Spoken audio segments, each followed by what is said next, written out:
ایوب کی کتاب میں ہم یہ پڑھتے ہیں کہ انسان جو عورت سے پیدا ہوتا ہے تھوڑے دنوں کا ہے اور دکھ سے بھرا ہے.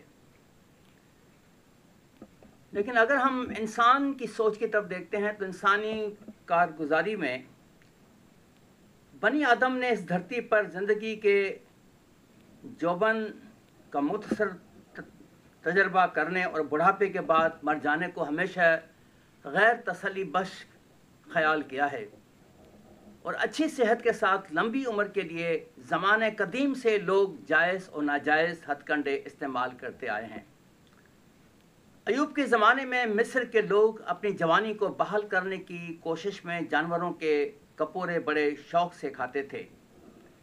دی انسائکلوپیڈیا امریکانا بیان کرتا ہے کہ چین میں قریباً 2000 سال پہلے تاؤمت کے پجاریوں کی پیشوائی میں بادشاہ اور عوام نے اکثیر حیات اور شباب کے فرضی چشمے کے تلاش میں مشقت کی بالکل پرواہ نہ کی، کیونکہ تاؤمت کے ماننے والے قدیم چینی باشندوں کا خیال تھا کہ مراقبہ کرنے، سانس کو اندر روکنے اور باہر نکالنے کی مخصوص مشق یعنی کہ یوگا کرنے اور روزمرہ زندگی کے غذائی فارمولے کو بدل کر انسانی جسم کی کارکردگی کو اپنے مرضی سے ڈالنا اور غیر فانی زندگی حاصل کرنا ممکن ہے.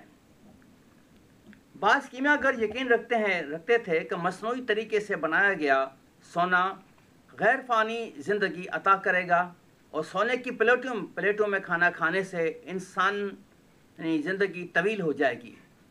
قرون وسطیٰ کے کیمیاگر کا ایک اہم مقصد ایک ایسا اکثیر حیات بنانا تھا جو لمبی عمر کا باعث بن سکے. ایک ہسپانوی سیاح ژان پونس دے نے چشم حیات کی خاطر ہریسانہ تلاش کے لیے اپنے آپ کو مشہور کیا. اس کے علاوہ 18ویں صدی مسیحی کے ایک ڈاکٹر نے اپنی کتاب میں سفارش کی کہ نوجوان کنواریوں کو موسم بہار کے دوران ایک چھوٹے کمرے میں رکھیں اور ان کے منہ کے سانسوں کو بوتل میں بند کر لیں اور زندگی بڑھانے والے عرق کے طور پر اسے استعمال کریں. یہ تمام تر وہ حربے اور طریقے ہیں جس سے انسان اپنی عمر کو زندگی کو بڑھانے کی کوشش کر رہا ہے.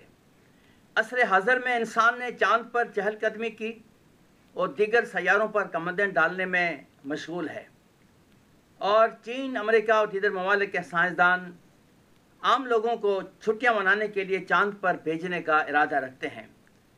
یوں آج کے انسان نے پرتعیش گاڑیوں اور کمپیوٹر بنائے اور انسان کے خلیوں کے علاوہ ایٹم پر تحقیق کر کے کتابوں کے انبار لگا دیے.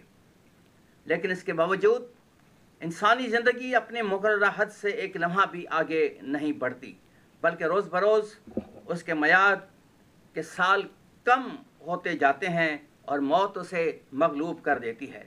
وہی انسان جو ابتدائے آفرینش کے بعد متوسلہ کی شکل میں زیادہ سے زیادہ 969 برس زندہ رہا، پیدائش 5واں باب اس کی 27ویں آیت، طوفان نوح کے بعد اس کی عمر صرف 120 برس رہ گئی. مرد خدا موسیٰ نے انسانی عمر کی حد کو 70 یا 80 سال بیان کیا ہے. زبور 90 میں ہم اس کا ذکر پڑھتے ہیں. اور زبور نویس داؤد نے بھی قادر مطلق خدا سے فرمایا کہ اے خدا ایسا کر کہ میں اپنے انجام سے واقف ہو جاؤں، اور اس سے بھی کہ میری عمر کی میعاد کیا ہے. زبور 39 میں. اور اگر ہم ان ساری باتوں کو دیکھتے ہیں تو پھر ہمارے آگے ایک اور سوال آتا ہے کہ کیا قیامت کیا ہے اور قیامت کب ہوگی. آئیں ذرا ہم قیامت کے بابت عہد نامہ اول کے بارے میں کچھ باتیں سیکھتے ہیں. بائبل مقدس میں موت کے بعد جی اٹھنے کی تعلیم ترتیب وار مہیا کی گئی ہے.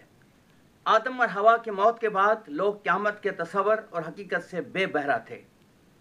17ویں صدی قبل مسیح کے دوران ایوب نے یہ سوال اٹھایا.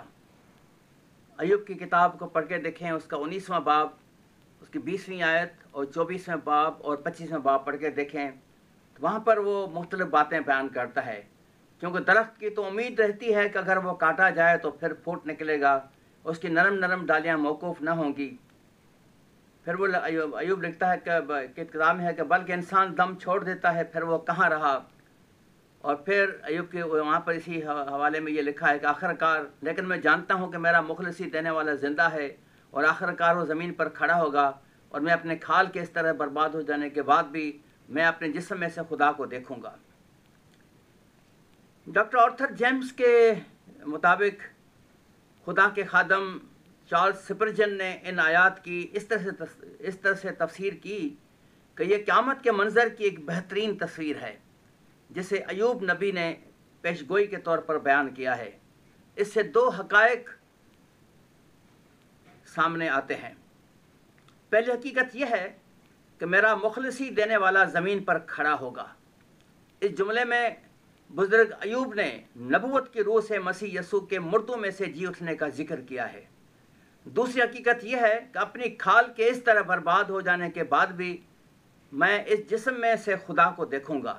اس کا مطلب یہ ہے کہ موت انسانی زندگی کا خاتمہ نہیں، کیونکہ قیامت ایک ایسا وقت ہے جب خاک میں مل جانے والا فانی بدن جی اٹھے گا اور اس زندہ بدن میں انسان خدا کو دیکھ سکیں گے۔ داؤد قیامت کے بابت زبور 49 اس کی 12ویں آیت سے لے کر 15ویں آیت میں رقم تراز ہے کہ میں نے خداوند کو ہمیشہ اپنے سامنے رکھا ہے، کیونکہ وہ میرے دائنے ہاتھ ہے اس لیے مجھے جنبش نہ ہوگی۔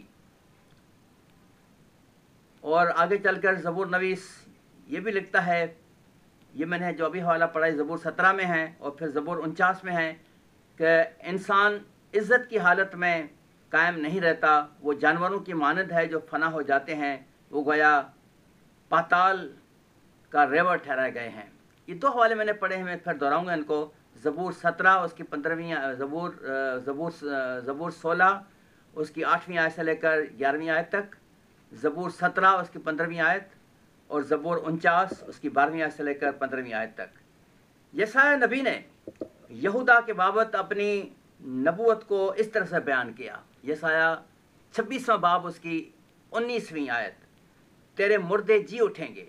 یسایہ 26:19 آیت، تیرے مردے جی اٹھیں گے، میری لاشیں اٹھ کھڑی ہوں گی، تم جو خاک میں جا بسے ہو جاگو اور گاؤ، کیونکہ تیری اوس اس اوس کی مانند ہے جو نباتات پر پڑتی ہے اور زمین مردوں کو اگل دے گی۔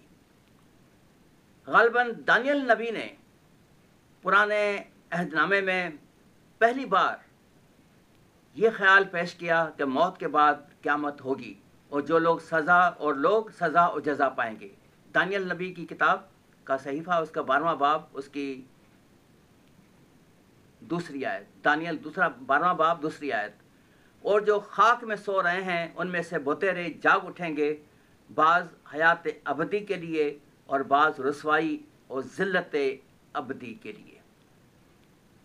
خدا ہمیں برکت دے، اور ہم کل اس بات پر غور کریں گے کہ انجیل جلیل میں قیامت کا عقیدہ کیا ہے۔ خداوند ہم سب کو برکت بخشے، آمین۔